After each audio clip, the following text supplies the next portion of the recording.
সকলকে স্বাগত জানাই সহজ বাংলা ইউটিউব চ্যানেলের পক্ষ থেকে।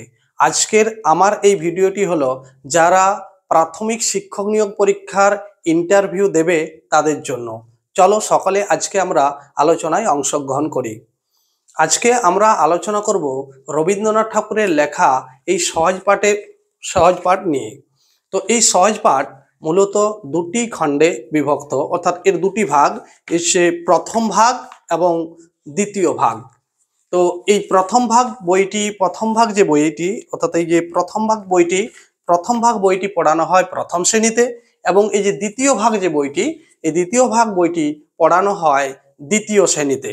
তো আজকে আমরা এই প্রথম ভাগ যে বই, এই বইটি সম্পর্কে কিছু অজানা তথ্য আমরা জেনে নেব। তো প্রথমেই এটি নাম সহজ পাঠ রবীন্দ্রনাথ ঠাকুর দিলেন কেন না? এই বইটি পাঠ করলে এই বইটি সহজে শিশুরা পাঠ করতে পারে এবং সহজেই সাহিত্যবোধের জন্ম হয়, তাই তিনি এই বইটির নাম দিয়েছিলেন সহজ পাঠ। তো এই সহজ পাঠ বইটির যিনি অলঙ্করণ যিনি করেছিলেন তার নাম হচ্ছে নন্দলাল বসু। এই বইটি সম্পূর্ণ বিনামূল্যে প্রদান করা হয় শিক্ষার্থীদের।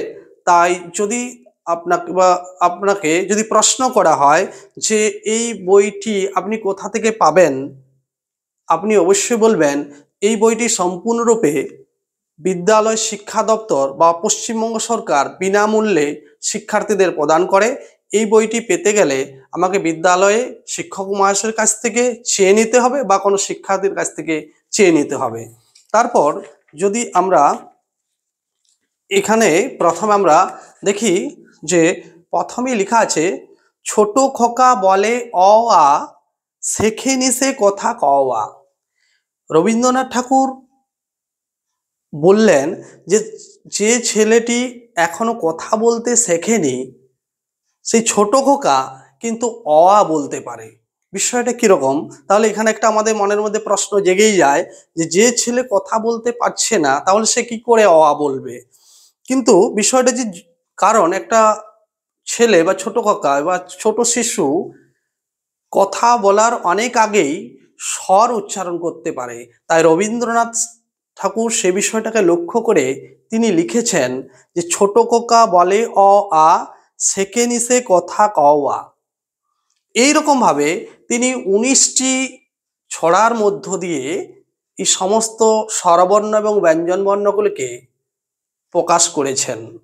তাহলে এখানে আমাদের একটা প্রশ্ন আবারও মনের মধ্যে এসে যায় যে এমন কি প্রয়োজন হলো যে 1855 সালে ঈশ্বরচন্দ্র বিদ্যাসাগর মহাশয় বর্ণপরিচয় বই লিখেছিলেন এবং সেই বর্ণগুলোকে তিনি কেন আবার লিখলেন? লেখার প্রয়োজন হচ্ছে ঈশ্বরচন্দ্র বিদ্যাসাগর যে সময় সাহিত্য রচনা করেছিলেন, সেই সময়ে মূলত সাধু ভাষায় বেশিরভাগ সাহিত্য লেখা হয়েছিল। তো পরবর্তীকালে যখন রবীন্দ্রনাথ ঠাকুর সাহিত্য গগনে অবস্থান করছিলেন, তখন তিনি সাহিত্যের প্রয়োজনে তিনি পুনরায় আবার এই স্বরবর্ণগুলোকে ছন্দ এবং ছড়ার মধ্য দিয়ে লিখলেন। তারপরে আমরা পড়ব হস্যই দীর্ঘ। আমরা বলতে হস্যু দীর্ঘ অনেক সময় বলি, কিন্তু এর প্রকৃত উচ্চারণ হচ্ছে হস্যই দীর্ঘই। হস্যই আমরা এর সঠিক উচ্চারণ হচ্ছে হস্যই দীর্ঘই। আমরা হস্যই দীর্ঘই, বসে খায় ক্ষীর খই। এখানে রবীন্দ্রনাথ ঠাকুর এই যে বললেন হস্যই দীর্ঘই, বসে খায় ক্ষীর খই, অর্থাৎ এখানে কবি সমাজ জীবনের একটা চিত্রকে তুলে ধরলেন। কারণ সাহিত্য হলো সমাজের দর্পণ। আমরা যেমন দর্পণ ও তার আয়নার সামনে যেমন আমরা নিজেদেরকে দেখতে পাই, তেমনি সাহিত্যের মধ্য দিয়েই সমাজকে দেখা যায়। আর সমাজেরই যে বিভিন্ন বিষয়গুলো, যেমন খাদ্যাভ্যাস, পোশাক পরিচ্ছদ, জীবিকা, এগুলো হলো সমাজের অঙ্গ। এখানে কবি খাদ্যাভ্যাসের কথা বললেন। এখানে যে শিশুটি বসে কি খায়? ক্ষীর খায়, বসে খায় ক্ষীর খই। এখান থেকে অনেক সময় প্রশ্ন করা হতে পারে যে ক্ষীর এবং খই কি? এটি দুটি হলো উত্তর হবে দুটি হলো খাদ্য। ক্ষীরটা হচ্ছে কি, যখন 3 ভাগ দুধকে যখন আগুনের মধ্যে বসানো হবে, তখন যদি 1 ভাগ দুধ, যেটা গরম হওয়ার পরে 1 ভাগ দুধ যখন পড়ে থাকে, তখন সেটাকে আমরা বলছি ক্ষীর। অনেক সময় এই দুধের সাথে বিভিন্ন রকম সুজি এসব মেশানো হয় ঠিকই, কিন্তু যখন 3 ভাগ দুধের মধ্যে 1 ভাগ দুধ গরম হয়ে পড়ে থাকে, সেটাকে আমরা বলি ক্ষীর। এবং খই কি না, খই হলো, এটা আমরা সকলে জানি, ধান থেকে ভেজে যেটা তৈরি করা হয় সেটাকে বলা হয় খই। সেই সময়কার শিশুদের খুবই লোভনীয় এবং প্রিয় খাবার ছিল ক্ষীর এবং খই। পরের পৃষ্ঠাতে এসে আমরা পড়ব হস্যই দীর্ঘই। হস্যই দীর্ঘই, এটা হস্য দীর্ঘ ডাক ছাড়ে ঘেউ ঘেউ। হস্য উ দীর্ঘ উ, সরি, হস্য উ দীর্ঘ উ। এই হস্য উ দীর্ঘ উ ডাক ছাড়ে ঘেউ ঘেউ। হস্য হস্য উ দীর্ঘ উ ডাক ছাড়ে ঘেউ ঘেউ। তারপরে এই যে ঘন মেঘ বলে রি দিন বড় বিশ্রী। এখানে এখানে দেখো, এই যে রি স্বরবর্ণটাকে কিন্তু আলাদা করে দেওয়া হলো। এখানে কিন্তু লিকার যে লি, সেই লি কিন্তু নেই। ঘন মেঘ বলে রি দিন বড় বিশ্রী। বিশ্রী কথার অর্থ হচ্ছে খারাপ। এখানে ছবিটাতে দেখতে পাচ্ছ যে দুটো শিশু ছাতা মাথায় বসে আছে। ঘন মেঘ মানে প্রচন্ড মেঘ করেছে, সেই কারণে দিনটা তারা বলছে বিশ্রী, অর্থাৎ খারাপ বলছে, কারণ তারা বাইরে গিয়ে খেলাধুলা করতে পারছে না। এরপর আছে এ ওই বাটি হাতে এ ওই হাক দেয় দে দই। এখানে দই এখনো লোভনীয় খাবার, বা অনেকে এটাকে পছন্দ করে, সেই সময় অনেকে এটি খাবার হিসাবে ব্যবহার করত। এখানে ওই এর সাথে দই, এর একটা ছন্দ মেলানোর জন্য রবীন্দ্রনাথ ঠাকুর এটাকে ব্যবহার করেছেন। তারপরের পৃষ্ঠাতে এসে 6 নম্বর পৃষ্ঠায় বলছেন ডাক পড়ে ও ও ভাত আনো বড় বউ। এখানেও একটা সমাজ জীবনের চিত্রকে কবি রবীন্দ্রনাথ ঠাকুর তুলে ধরলেন। তিনি কি বললেন, ডাক পাড়ে ও ভাত আনো বড় বউ। সমাজে এইখানে সেই সময়, যে সময় রবীন্দ্রনাথ ঠাকুর সহজপাঠ রচনা করছেন, তখন বেশিরভাগ পরিবারই ছিল একান্নবর্তী পরিবার। সেখানে মায়ের পরেই বড় বউয়ের একটা বিশেষ ভূমিকা ছিল। তখন সেই সমস্ত পরিবার পরিচালনার দায়িত্ব বড় বউয়ের উপরেই ন্যস্ত থাকতো। তার পরবর্তীকালে এখানে যে আমরা স্বরবর্ণগুলো পেলাম, রবীন্দ্রনাথ ঠাকুরের লেখা সহজপাঠ বইয়ে আমরা যে স্বরবর্ণগুলো পেলাম, আমরা সেই স্বরবর্ণগুলো এখানে লিখছি। এখান থেকে ব্যাকরণগত যে প্রশ্নগুলো হয় সেগুলো অ আ হস্যই হস্যই হস্যই দীর্ঘই হস্য উ দীর্ঘ উ লি। এই লিটি রবীন্দ্রনাথ ঠাকুর উনি ঋষিমশাই রি এবং লিটি তিনি ব্যবহার করেননি। এ ওই ও ও, এখানে তিনি 11টি স্বরবর্ণ ব্যবহার করেছেন। তাই সেই এখনো পর্যন্ত বাংলা বর্ণমালায় স্বরবর্ণের সংখ্যা হলো 11টি। এই প্রসঙ্গে আমরা একটু জেনে নেব যে স্বরবর্ণ কাকে বলে। যে সমস্ত বর্ণগুলো নিজে নিজেই উচ্চারিত হতে পারে তাকে আমরা বলি স্বরবর্ণ।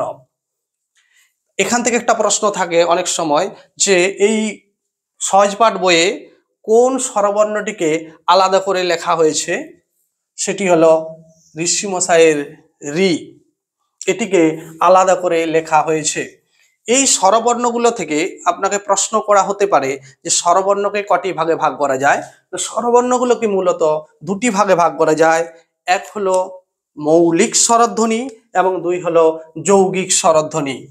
আমি বললাম মৌলিক স্বরধ্বনি, মৌলিক স্বরধ্বনি এবং যৌগিক স্বরধ্বনি। আমরা মৌলিক স্বরধ্বনি আমরা কাকে বলবো, যৌগিক স্বরধ্বনি।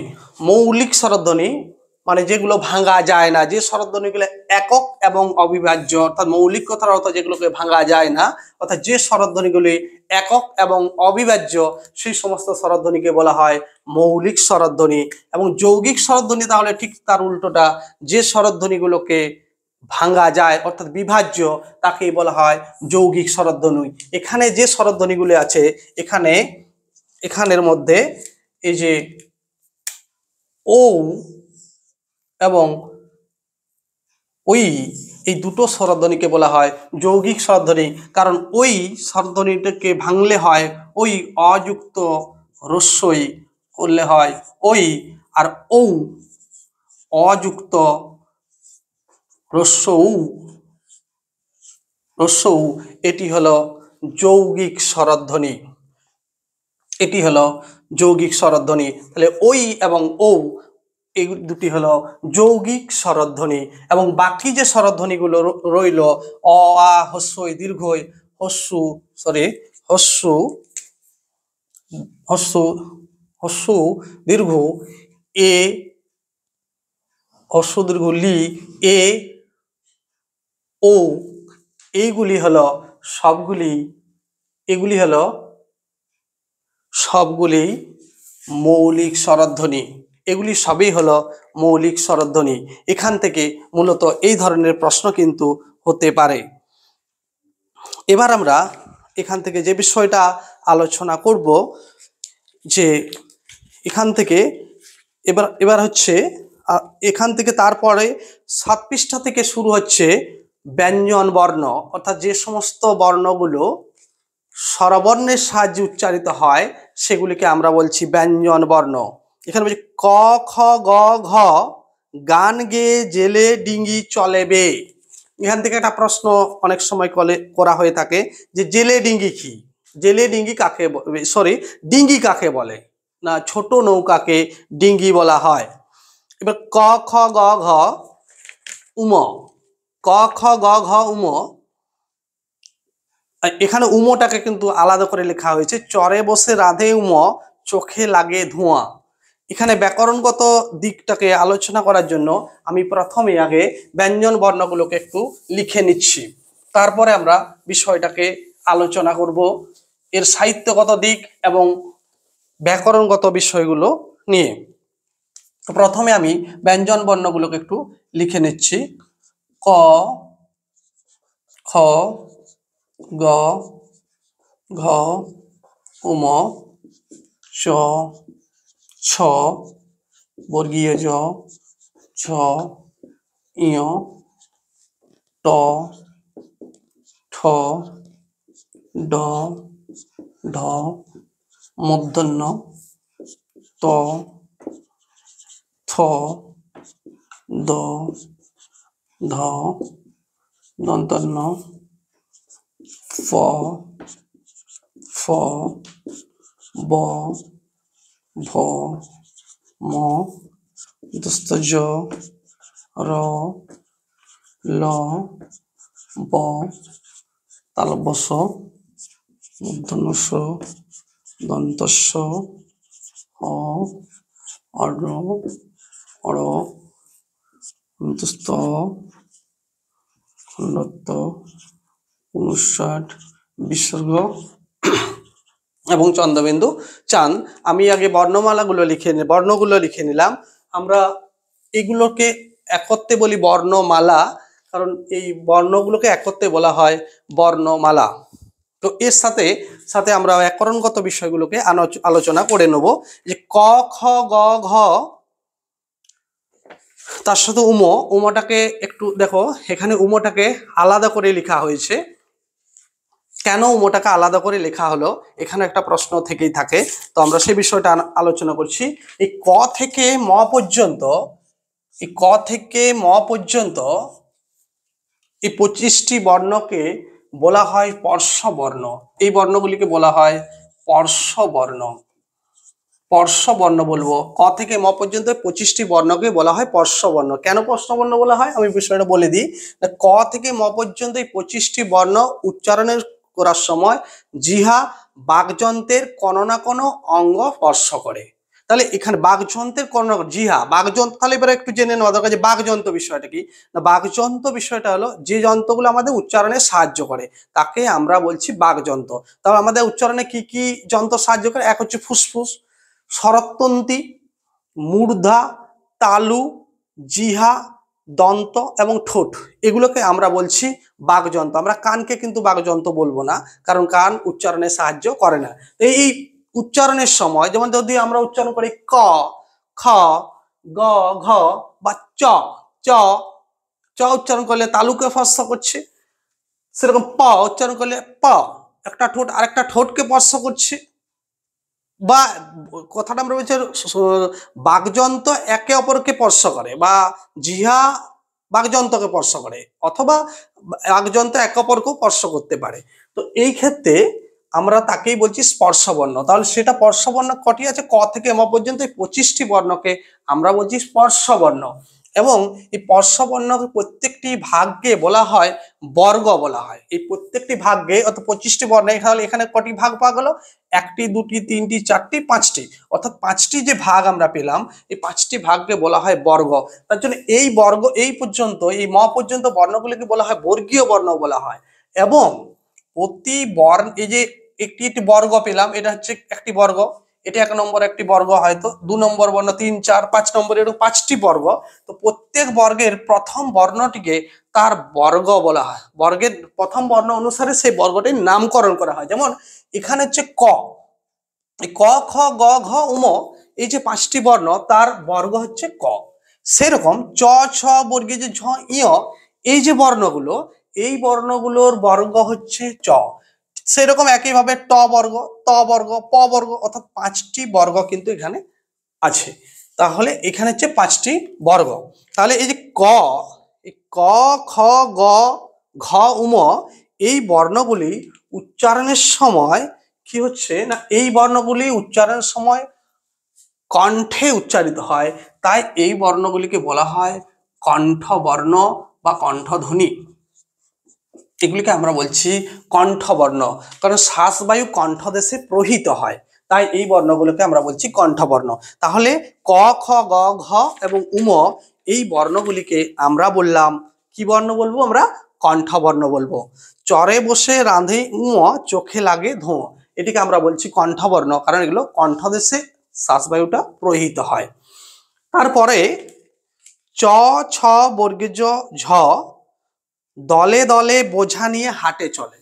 চ, ছ বর্গের যে ঝ, ইয়, এখানে কিন্তু ইয়টা খিদে পায় খুকি ইয়, শুয়ে কাঁদে কিয় কিয়, এই ইয়টা কিন্তু দেখো এখানে ইয়টা কিন্তু আলাদাভাবে বসেছে। কেন আলাদাভাবে বসছে আমরা সেটা পরে আলোচনা করছি।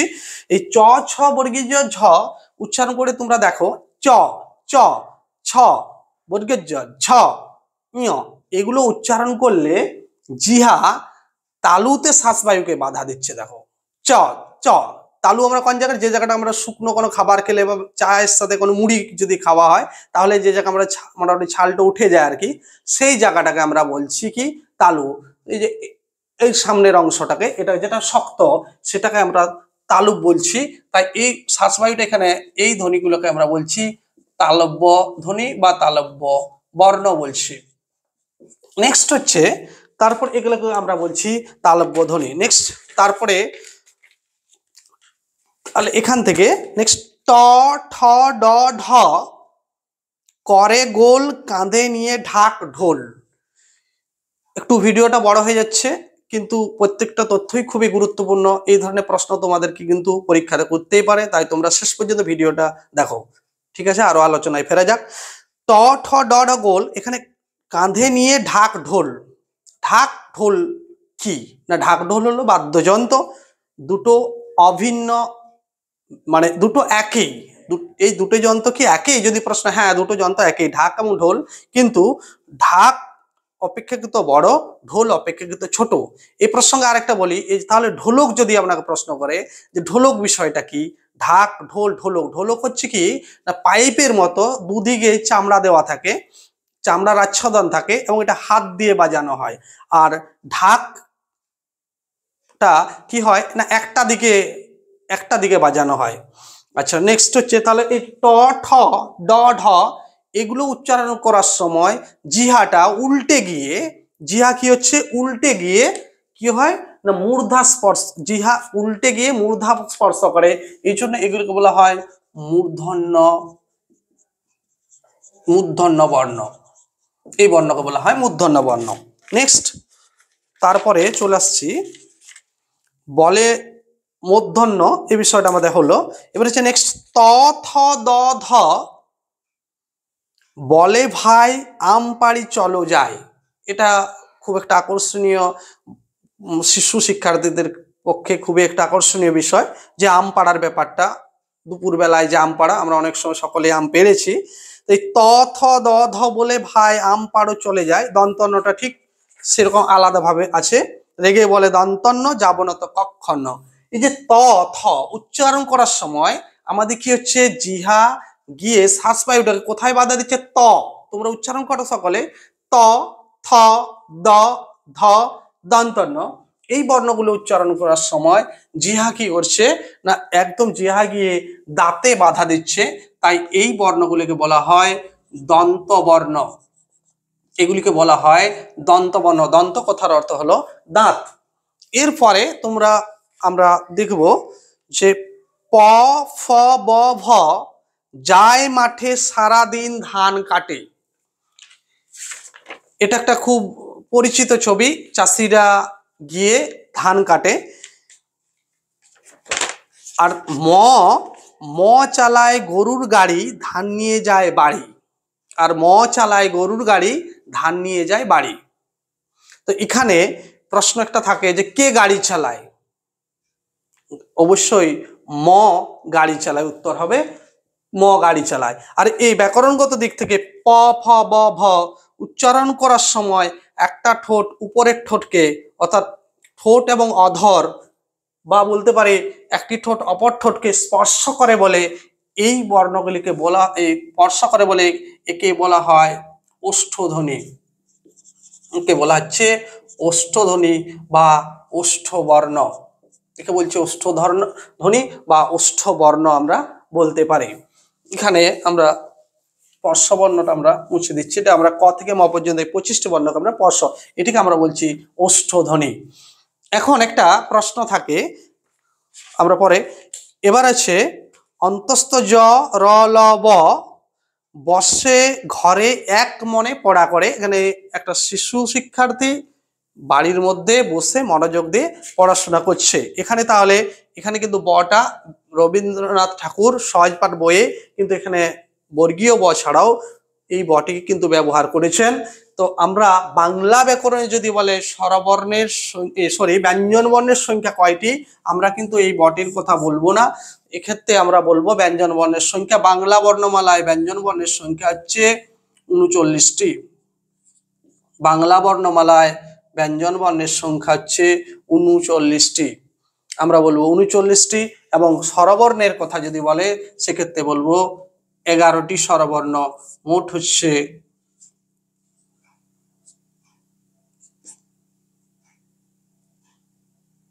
50টি।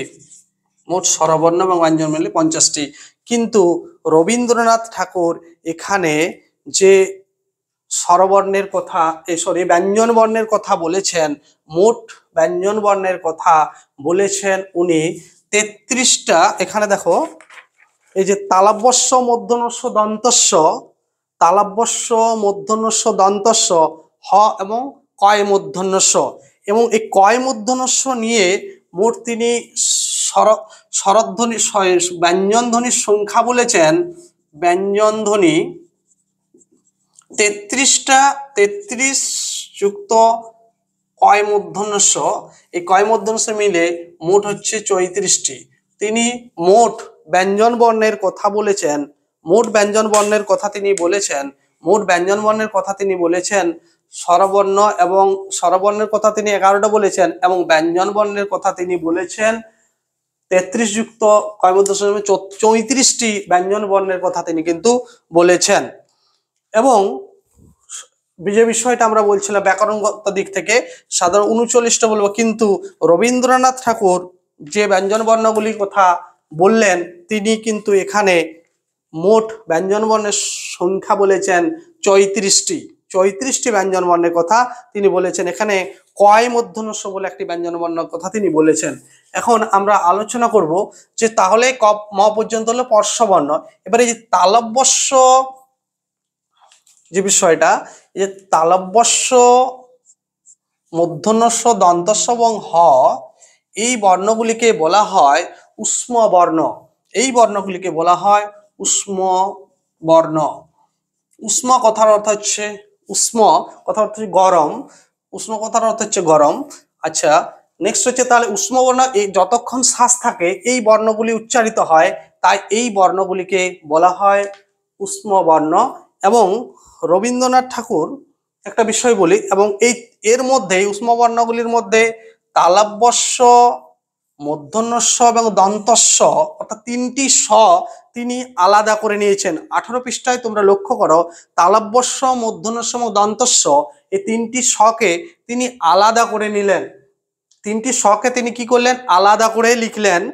কারণ এই স 3টি হচ্ছে এইগুলিকে বলা হয় শ্রীস ধ্বনি। কারণ এই বর্ণগুলি উচ্চারণ করার সময় কি হয়, একটা শ্রীস দেওয়ার মতো ধ্বনি বা আওয়াজ সৃষ্টি হয়। তাই তিনি তালব্যস্য, মূর্ধন্য ষ, দন্তস্বকে আলাদা করে নিলেন। কারণ এখান থেকে একটা প্রশ্ন কিন্তু থাকতেও পারে যে তিনি কেন তালব্যস্য, মূর্ধন্য ষ এবং দন্তস্বকে তিনি আলাদা করে নিলেন। কারণ হচ্ছে তালব্যস্য, মূর্ধন্য ষ, দন্তস্ব এবং হ এই 4টি বর্ণকে কি বলছে উষ্ম বর্ণ বলা হলেও এই বর্ণগুলির মধ্যে তালব্যস্য, মূর্ধন্য ষ এবং দন্তস্ব, এই কথাটাই শুধু বলবে যে তালব্যস্য, মূর্ধন্য ষ, দন্তস্ব এই ধ্বনিগুলিকে বলা হয় শ্রীস ধ্বনি।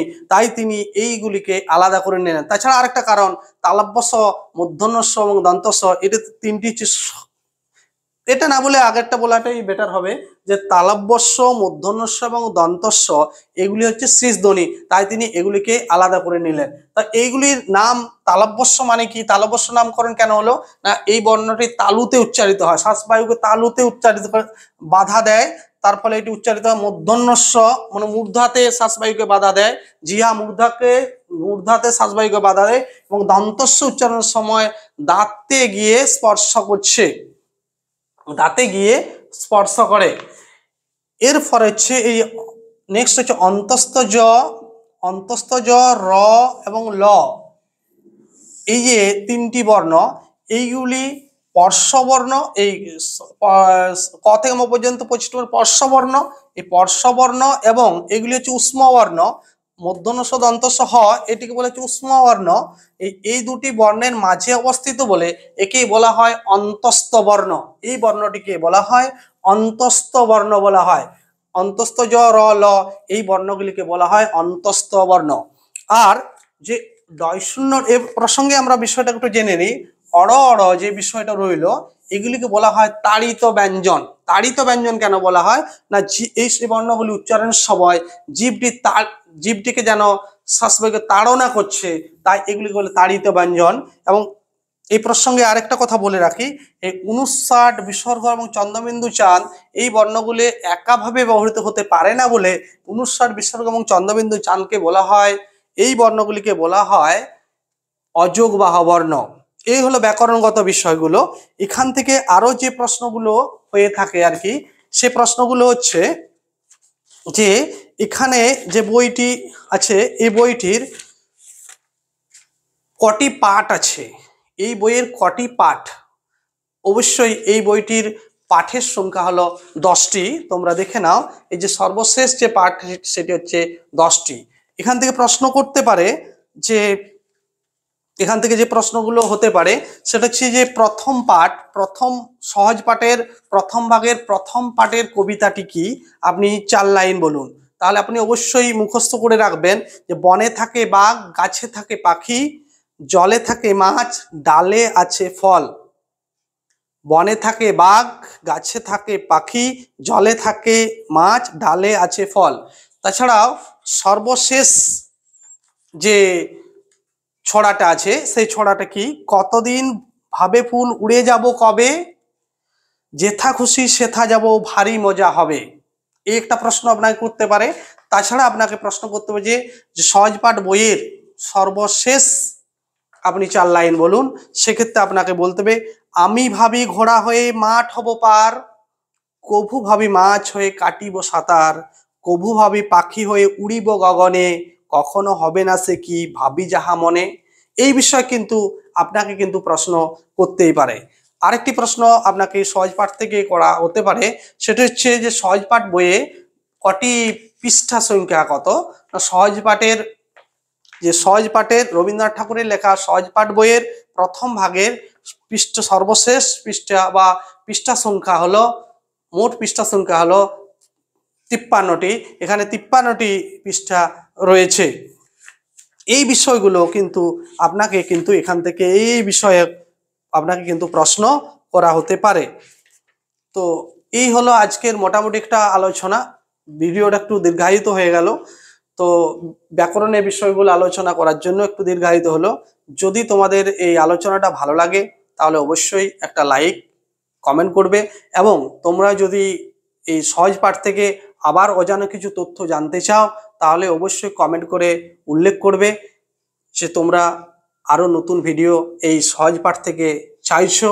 আরেকটা কথা বলে রাখি, যদি তোমরা আগের সহজ পাঠ নিয়ে আগের পাঠের ভিডিওটা না দেখে থাকো তাহলে অবশ্যই আগের পাঠের ভিডিওটা দেখে নিও।